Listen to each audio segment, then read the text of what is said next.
Hello everyone and welcome back to Adrian's Digital Basement 2. I'm going to be looking at this little LCD monitor here. I picked this up from AliExpress, not a sponsor. I paid money for this. It's from Eyoyo, and it's a Chinese company. And as you can see here, the packaging survived its trip from China without any issue. And actually, I'll just quickly show the packing material here, which had nice, I don't know, what's this stuff called? Bubble wrap, but it's the long version of it that was pretty well packed. So no issues at all with this getting damaged. Let's take this out of the box. I'll just give a little caveat here that I had already taken this out of the box just to look at it, make sure that it wasn't broken. So the way it's packed here is not exactly the way it was originally packed. But if you saw the thumbnail, this is a little LCD monitor and it came with a good amount of stuff here. We got a VGA cord, instruction manual. There's a little foam pad here. I think it's for the base to make it not scratch your table. This is a power supply. There is a USB cable and an HDMI cable. Here's the little stand for the monitor, which we'll just take a look at in a second. Get rid of that cardboard. Here is the monitor. And as you can see, it was wrapped in plastic. There was some more foam in the bottom of the box. There we go. Hey, it's not a glossy screen. It's actually matte. That's actually preferable. I don't really like, I mean, glossy LCDs look very nice. The colors are extra vibrant, but the glare is kind of annoying. So there you go. It's matte.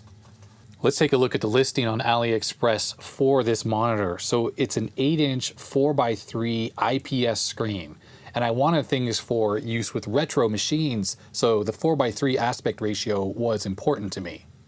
Also, IPS panels just look a bit better than TN panels, so hopefully this one doesn't look like crap. I definitely have not turned it on yet.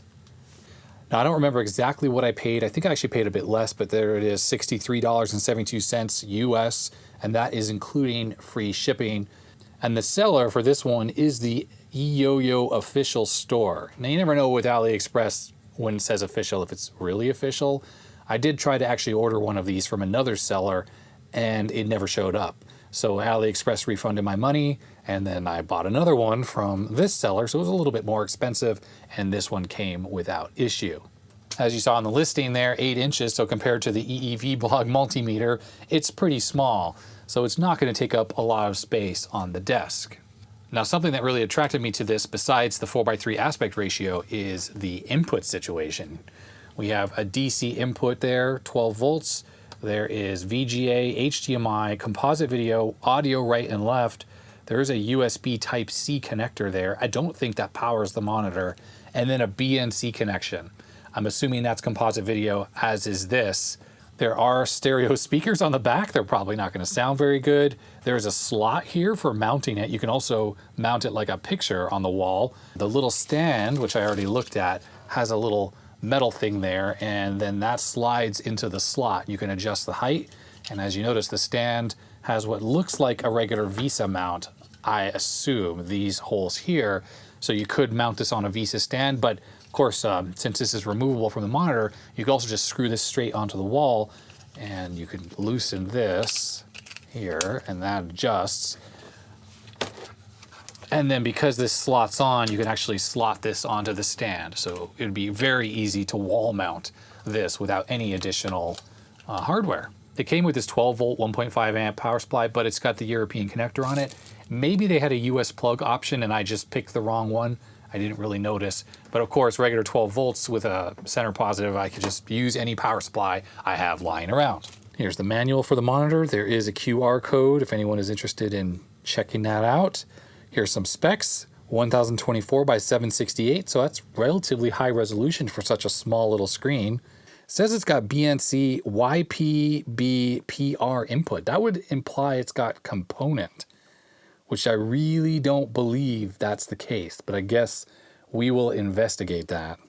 The BNC input though is 1 volt peak to peak, and that is CVBS, so that's regular composite.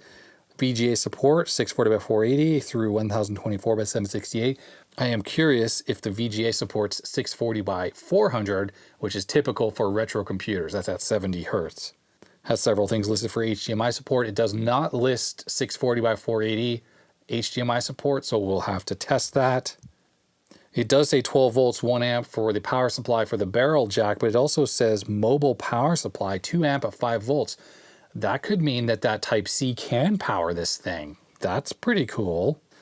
I think there are some versions of this that come with the remote control, and it looks like there's a little IR sensor right here. I mean, obviously, I don't give a darn about having a remote. I don't need it. There's buttons there. I'm not using this from across the room, but just keep that in mind that that is a possibility. It's got a full set of on-screen menus, which we'll look at in a sec. Oh, and you can rotate the picture. So if you want to take this stand and say mount it up on a bottom of a shelf and have the monitor in an inverted configuration, because the way it works on the back, that slot means if you're going to mount it from a shelf, it's going to be upside down. But it looks like there is an option to flip it. There appears to be some kind of crosshair functionality on here, probably for use with video microscopes. Oh yes, okay, so the slot can also be used with lag screws that go straight into the wall. This is a very flexible mounting situation. That's pretty cool. Well, and that's basically it for the manual. I have to say it's written in pretty good English. I don't really see any problems with the grammar, so that's a good sign perhaps that they put a little effort into the manual. Okay, let's test this thing out. So there's the stand, there's the little slot thing. I just loosened it up a little bit. I'll just slot this on. Whoops. Okay, it's probably better if I put it down on the desk. Slot that on like so. Tighten that down there. The monitor is relatively light. The slot thing on here is plastic, so don't put too much stress on it. But with it tilted like that, then the monitor can sit pretty much perfectly on the desk like that, and there it is. I know I can probably lower this down a bit further. There we go, like that. So not bad. And obviously they give me this foam pad here, so I can stick that on the bottom of this, just so it doesn't slide around on the table so much. Actually, to be honest, this might be double-sided adhesive. Let me just check that really quickly. Yep, that's adhesive on that side. Oh, it is double-sided adhesive. So I guess if you want to wall mount it, stick it onto something without using screws, you can go ahead and use that. But that's not what I want to do. I'd like to use this on the bench. We have a US style power supply, 1.5 amps, 12 volts. There it is, powered up. Excellent. It's on the HDMI input. No signal. Gotta say, that looks quite pleasing. I mean, we're just looking at the blue screen so far. Okay, YPBPR. How does that work exactly? So this does have component. I mean, is that for real? AV, BNC, VGA, and then back to HDMI. All right, it's set to AV, and I have the test pattern generator right here. So let's just plug that in. I went ahead and locked the exposure on the camera, so hopefully that should help here. So picture quality, this is obviously composite video. It's not bad, actually. I mean, I'll have to get some computers to test this out on, but it works. Now, I am concluding right off the bat, just after like a few seconds of looking at this, this is a TN panel. This is not an IPS panel. And the reason why? Oh, you know what? Maybe it is. No, look at this. IPS screens really shouldn't be so dark there. I mean, maybe it is because it's not color shifting. We just lose a lot of brightness when we're not looking at it straight on. Which, you know what? To be honest, that's not that big a deal to me. That's, I really don't like the color shift you get from TN panels, especially when you go up and down. This one just gets dim. But you see the colors are still fine there. So that's unusual. Let's go into the menu here. I think this is menu. Okay, it is. Let's just check out the options here. Brightness, color, hue, and saturation. Obviously, it supports NTSC. I'm assuming this completely supports PAL without any issue as well. So let's see. Menu obviously just makes the menu come up and down. So I guess you can only go up through the options. Plus or minus goes over to the right here to let me adjust the controls. And then this input button allows me to change the various options. So for instance, looking at this video input, I'm saying it's clipping the blacks because I'm not seeing the bars down here. So if I turn up the brightness, Oh, there we go. Now it's just starting to become visible. So completely normal and expected stuff in that first menu. Next menu, we have language for the OSD. Let's see if we can. We have English, Chinese, French, Italian, German, Spanish, Turkish, and I guess Russian is at the bottom one there. Oh, the menu goes away relatively quickly. OSD timeout is set to 10 seconds. There is a volume control in the menu. Now I'm assuming if I exit out of this, what if I push plus and minus? That also controls the volume. So that's a nice quick way to do that. And there's a function menu here with, oddly enough, why is there a display ratio setting? Let's switch this to, oh, you know what? This is probably what it reports back to HDMI devices. So let's see if I can switch this. I don't know, to 4:3, I guess. Oh, that didn't seem to work. Let me fiddle with this.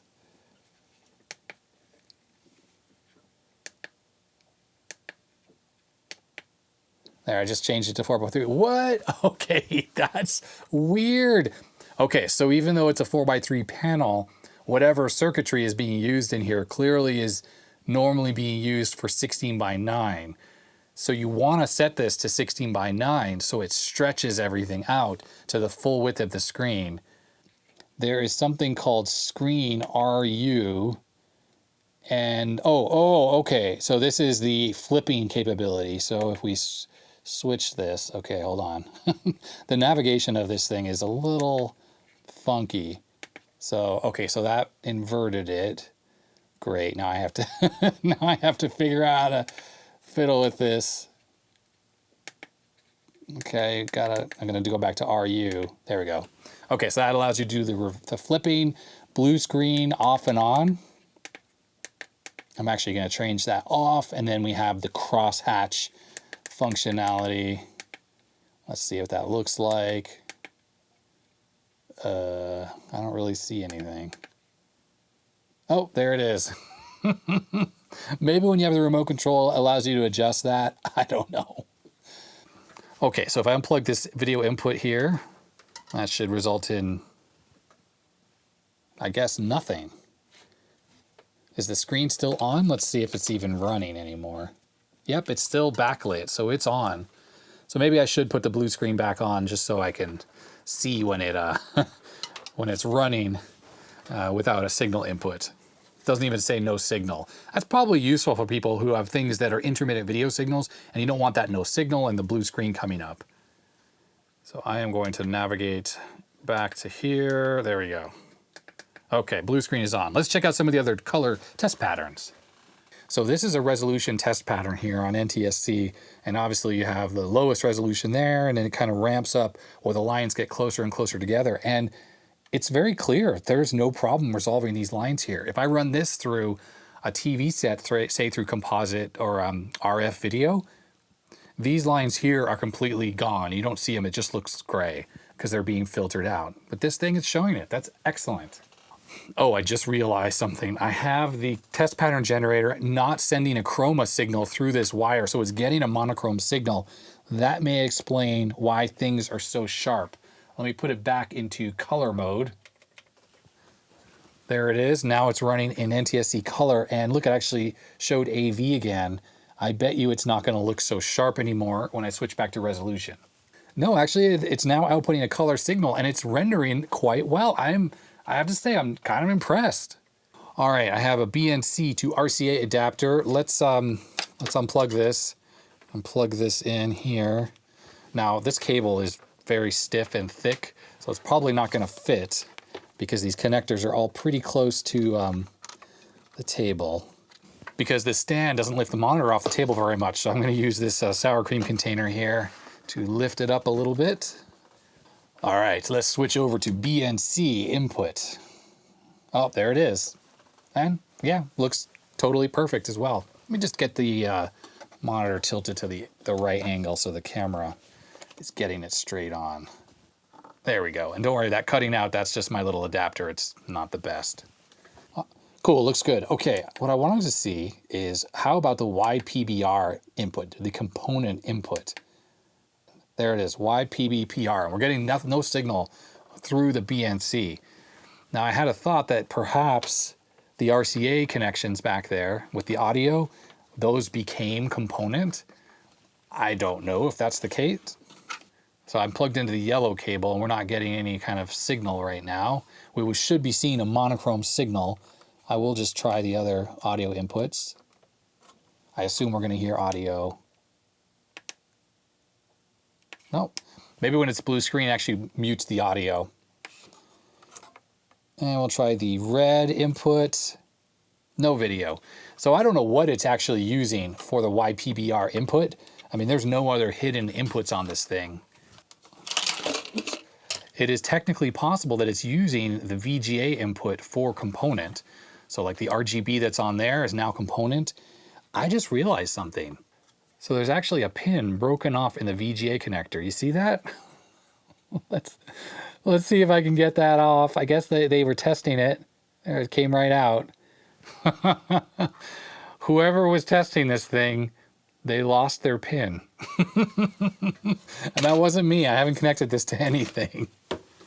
All right, the 2C is out, hooked up to this through the composite video signal. Let's see how this looks at 80 columns mode. I want to see how this handles the monochrome signal that this puts out and then the color signal that the 2C puts out. Well, it definitely works, but I have to say that the video decoder in this monitor does not support 240p or progressive scan. It is basically handling the Apple IIc video as interlaced. May not be coming across super well in the camera, but that's what it looks like to me. In addition, I'm looking at this a little off axis because of the way I have to film the screen, and I can't read the text very well. So it's not ideal in that regard, how the off axis is so kind of dim. It's a bit unfortunate. I went ahead and locked the exposure since that seems to be causing some strangeness. So it's monochrome per second when it goes into color mode, and then it exits out pretty quickly. So you got color fringing, but you know, that's completely expected. I mean, this is absolutely working as expected, to be honest. And you saw there, a little color was on the text there for a second, and then the color killer kicks in. Now this monitor has no way to adjust the sharpness control, so that's as sharp as it's going to get on the text. PR number 3, I don't anticipate this to be particularly sharp. You know, that's not horrible. I mean, it is completely readable. It's certainly not ideal. Now, if we go to color mode, it's going to become completely unreadable with all the fringing, but that's expected. I mean, that's a side effect of the Apple II. Let's check out Fat City, my favorite test software for the Apple II. Oh, so noisy, but it will work.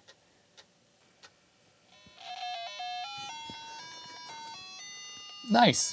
Yeah, that looks good. And 4:3 means it's not stretched.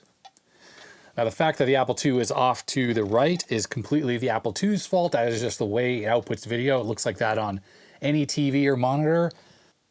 It's definitely not super sharp, but not horrible either. I wouldn't want to do a ton of long-term use on this, but for quick use like this, no issue whatsoever. So this is interesting. See how this looks gray here? And that's because I can see kind of interlacing happening here. I can see bars that are moving up and down. That's alternating probably purple and green bars or something, which should be clearly defined if this monitor were actually running in a progressive video mode, but it is not. I have the Commodore 64 connected, and it's obviously working without issue. I have the sound hooked up as well. So let's run 8-Bit Dance Party, see what it sounds like. Well, the sound obviously works. It's very, very tinny, so it's fine for testing. I certainly wouldn't want to use this long term. Now, one thing I can say right off the bat is you can see that the VIC2 white line is visible there. That's from the NTSC version. I think it's sometimes different color on the PAL ones. This thing is not doing a lot of cropping. We are really seeing most of the border there. And notice the 64 is actually centered because the Apple II's video is just off to one side. Colors look good. I mean, you can crank up the saturation if you would like to see more vibrant picture. But yeah, overall, this looks pretty good. Let's try a PAL 64 on this thing. PAL Commodore 64 is looking fine. Easy Flash 3 cartridge looks good as well. You can tell you're in PAL because the border on the bottom is bigger. And I'm assuming if we, oh, didn't we have it where, oh, there, it says PAL right at the bottom. I didn't see that. Okay, that's just confirming that it's actually in PAL. By the way, any flickering you see right now on the camera is completely not visible to the human eye. That is in the camera itself. Although looking at this straight on, I do see a little bit of this jitter going on. That is because this thing, like I said, is not supporting the native 240p or progressive mode that all these 8-bit computers use. So you get a little bit of shaking up and down from the interlacing, and it seems to be a little more visible, to be honest, on the PAL because it's running at 25 frames per second. I'm gonna unwrap this HDMI cable here and I'll plug this into the Retrotink next. Let's see what kind of HDMI inputs this thing really, it does support. Because if it doesn't support like 640 by 480 or whatever the Retrotink's native resolution is when it's decoding an NTSC machine, that is not ideal. So one thing, the HDMI cable they gave us, it's the connector ends sort of right there, so it hangs down. So that's not great, actually. Trying to get this to stand up and not fall over. All right, so if we turn on the Tink, I switch this input to HDMI, let's see what we get. Okay, good. That signal right there is coming from the Retrotink itself. And I have the C64 connected to the Retrotink. Let's see what happens when we turn this on. Will it work? It's a little slow at coming up, sort of like that monitor. Ooh, black and white. Okay, that's actually fine. That's the Retrotink. And great, this is working fine. If we run a game here, Astro Blitz. Yeah, it looks fine. And it's not having any problem. Well, the Retrotink, of course, is taking the progressive output of this and it's sending like 640 by 480 over HDMI or 720 by 480 to the HDMI. So it is a progressive scan image now. So we don't have any of that weird interlacing artifacting we had hooked up through Composite. And I just booted up Galancia there. It looks great as well. Now, like I said before though, the problem is the viewing angles, because look at that. When I'm looking at the monitor straight on, which is right now, looks good to me, but look how it looks in the camera. It's so dark. And I was really hoping for a lot better performance than that. So that's unfortunate. But what I am seeing here is running at a nice 60 frames per second. There's no tearing or anything going on. The scrolling text at the bottom is nice and smooth. I'm going to switch the Retrotink from line doubling to pass-through. And I don't expect it to actually work with this mode. This would be sending basically 480 interlaced signal to this. And it's funny, look at this, it's just black. It doesn't even give us an error or no signal or anything. It's just giving us nothing. So that's what this thing does when it gets a signal that it does not like. So I'll switch back to line doubled. There's line doubling and it's back, it's working. So I don't love that it does that, but okay, whatever. All right, I have the old Toshiba satellite out. Let's see how this works over VGA. That's what I really want to know. I haven't used this computer in a while, so let's see if it still works. Sounds like it's working. Oh, I didn't switch this over to VGA. Oh, I wish it was a little faster at switching inputs. Oh, there it is. Oh, CMOS battery is dead. Okay. Seems to have some kind of auto detect thing going on. Okay, so we're in DOS right now. Let's just see about what's happening with everything off the side of the screen here. All right, well, the menus have switched up a little bit. So we have color temperature control here now. Whoops, that went away already. So that's interesting. Volume it says here 640 by 400 at 70 Hertz. So it definitely supports that mode, even though it didn't say it did in the manual. We have OSD position. Okay, here we go, auto config. So let's give this a try. Let's see, how do I use this? I have to push that and plus. Oh, right, that's much better right there. That looks a lot better. Oh, no, it doesn't. Oh yeah, no, it does. It looks fine. Let's use check it to check some of the video modes. I'm just looking at it off angle again, so the text looks a little weird, but I guess it's fine. Yeah, that's normal. So let's see how it handles these resolutions switching. I really have no complaints about the way that this looks. It looks sharp. The scaling is pretty smooth. Like, it's not very pixel perfect or anything. And it's definitely using quite a lot of filtering on there. But what do you expect? The screen is very small. And it is, of course, up converting from 640 by 400 up to whatever, 1024 by 768. And it's doing it without making any kind of jaggies or whatever. And I'm not surprised, because it's a modern chip in here. It's not something that came out 20 years ago, which couldn't scale properly. Okay, it says auto config here, because I think it's running at 640 by 480 now. Oh, 640 by 350 at 70 hertz, and it is absolutely working. So this is running at the EGA resolution now, and it looks good. No issues. It did a little auto config there, and it's, you know, the grid really helps it lock onto the signal. But the digitizer is working fantastically. So really, no complaints there. And then we should jump back into normal text mode here, and let's see if it re-auto calibrates. No, I think we're actually running at 640 by 400. Yes, and it didn't have to reconfig.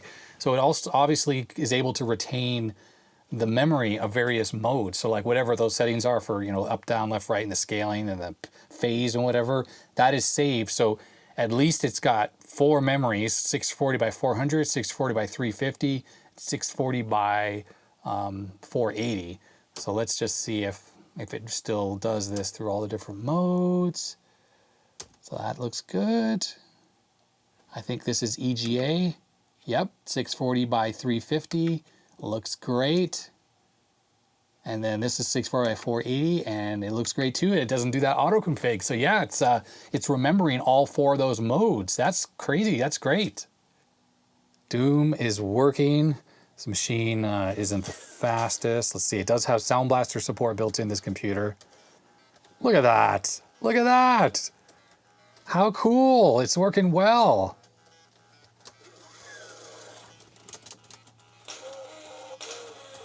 Sorry. What's happening? Uh-oh, I'm stuck in some weird mode where it's walking on its own. Either way, absolutely has no issues with DOS or VGA resolutions. So definitely a thumbs up there, because I really was scared looking in the manual that it wasn't going to support these lower resolutions properly, but no issues at all. 64 is back on the bench because I have the Retrotink connected to this, but instead of going over HDMI, I actually have it going over VGA, and I use an HDMI to VGA adapter. And what this lets us do is set the Retrotink into pass-through mode, and it's going to output a 480i signal. So 15 kilohertz. And let's see if this thing can do VGA at 16 or 15 kilohertz.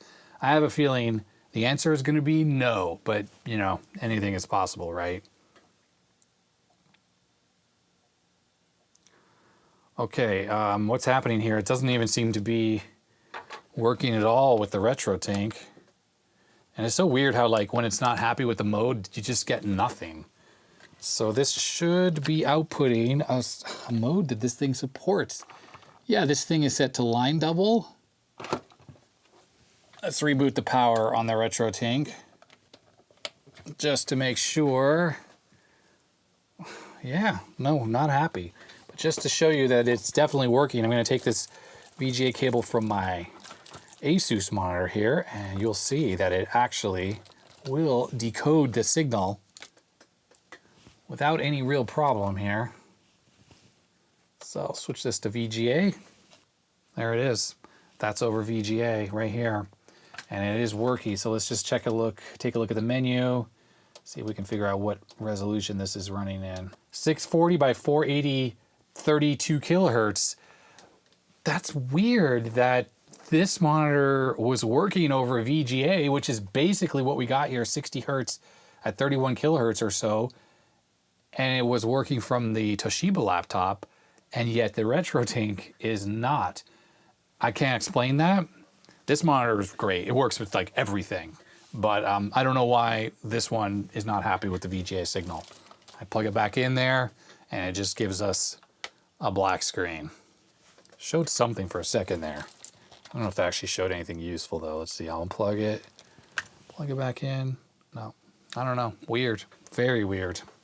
So that's funny, is it's showing the color bars, and yet it wasn't showing the video from the 64. Let me just turn it back on. It just makes no sense. Just weird.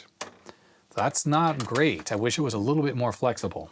I just switched the Retrotink to output 15 kilohertz, so it's doing that over VGA, which even this monitor does not support. And look, it says not support here. So what happened here? Did it like crash or something? That's so weird. It's all like garbage, garbagey. Look at this, crashy, crashy. Now it just says no signal. Let me turn on the 64. Oh, 64 is not connected. Let me plug it in. Now it says not support again. Let's switch back to the other mode. Line doubled, which should work. Not working. So weird. Next up, Macintosh 2CI. And the reason why I have this out is because this outputs a video signal that's sync on green. And a lot of monitors don't support that. The Asus does, so this just works perfectly. Let's see if this thing does though. Okay, it's connected. Let's turn this on. The other thing about the Mac that's a bit unusual is the video signal that it sends out is also, besides the sync on green, which I don't think it looks good for this thing, because it should be showing a black screen right now, is it also outputs like at 67 hertz or so, 640 by 480 at 67 hertz, and we're getting nothing. A big fat nothing. Let's power cycle it because it was acting all corrupted and garbagey. But I'm not holding out hope. It says VGA there. It just says nothing. No signal. And that's because it doesn't know to look for the sync on green signal. So it basically sees no sync at all on the horizontal and the vertical. Okay, well here's something. I switched over to YPBR and it says not supported. Let's unplug this. Let's see if I am indeed on the component input. Oh, there's that garbage again. What's going on with this thing? Power cycle time. So my hunch was that the component input is using the RGB signal on the VGA. Yes, YPBPR. And when I plug this in, you notice how it said not supported? Well, now it says no signal, but I plug this in, it's gonna say not supported. And that's because the YPBR, the component input on this, is only for NTSC and PAL probably, doesn't support higher resolutions. But the green wire, the green cable on the VGA is probably the Y or the Luma signal, which is the one that has the sync on it. So it's getting a sync signal from the Mac right now on the sync on green, but it's showing not supported. But just to make sure that everyone knows that this Mac is really outputting a useful video signal, we'll plug in the good old Asus monitor here, which might be cheap, but it certainly supports like everything on the input. And that's what I love about it. If it wakes up, it takes a long time to wake up, and there it is. There's my Mac 2 CI desktop. I have a nice tartan thing going on there. Notice it has an absolute perfect, strong video signal coming out of there, but sync on green. And that's just a side effect of this particular video card. So if your monitor doesn't support it, it's not gonna work. So that's definitely a negative on this little monitor. If it supported sync on green, it would be super useful. Other machines that do sync on green output are like Silicon Graphics machines, and there's probably others as well. So it's a useful function to support. All right, I have the 2C back on the bench, and this thing is still set for component input, hence the crazy video or crazy garbled screen there. So I plugged this into the VGA cable, and it's kind of a breakout cable. So it's RGB plus horizontal and vertical sync, which is the black and the white wire here. But for the component, I'm only gonna need these. Now, my hunch is I should be able to plug the Apple IIc video into this green wire here, and we will get a nice sharp video signal. So I'll need a few adapters to make this happen. So RCA to BNC, and then I need to couple this together with the green one, but all I have is a T here. Remember these from coax networking? Well, they work fine. I mean, it's not ideal because you don't want to have like open connectors here, but it's going to be fine for this low res video signal. So let's see what happens here. I don't know, it's not working. Let's power cycle it. 2C is on and the video is connected. So, okay, no signal. Let's Let me double check that I have this in the right thing and this is all connected. Yep. Okay, well, that didn't work, so let's test out these other connections here. How about red? It's doing something. Hey, look at that. So there's text there. Why isn't it white though? I would expect that. Let's try the blue cable. So it's almost like it's syncing on the red cable. It's not doing anything at all on the blue. There, on the red. It's not doing anything at all on the green or the blue. Let me just try the two sync inputs. I'm sure that's not going to do anything. Nothing there. And the black wire, nothing. But if I plug it into the red wire, we get a signal. There it is. Let's look at the menu here. So it just says 480i there. Well, I'm going to use some more of these T's here to connect up another cable here. Let's try the green one. Okay. Now we were getting pink signal and then it's went away. Why did it go away? If I unplug the green wire, it came back. Let's try the blue wire. It's really acting as if this is like RGB or something, but then I don't understand. Oh, there it came back. Wait, so red plus blue is violet. Yeah, it's acting like it's RGB. It's so strange. Okay, and I'm gonna hook up the green now. What do we get? Nothing, it blanks out altogether. Well, I probably just am not understanding how this works, and that's probably my fault. I thought if I connect this up to the basically the luma or the Y signal on the component, I should be getting monochrome. How about an old Blu-ray player? It's like a Sony one, I think, and it's got the component inputs on the back here. So I am going to try to get creative with these adapters, see if I can get this connected up. So I'm not sure which way to connect these up, but let's just try it with the colors that match. It's definitely on and we're not getting any image. Let's double check the input here. Okay, this is confirmed to be the component input. Let's just switch around these connectors here and try to find the one that works. I'm going to assume that the red is actually the green. Oh, look at that. It's doing something. All right. Well, it's not quite working. Let's see. I think these are reversed. So the blue goes on to the red.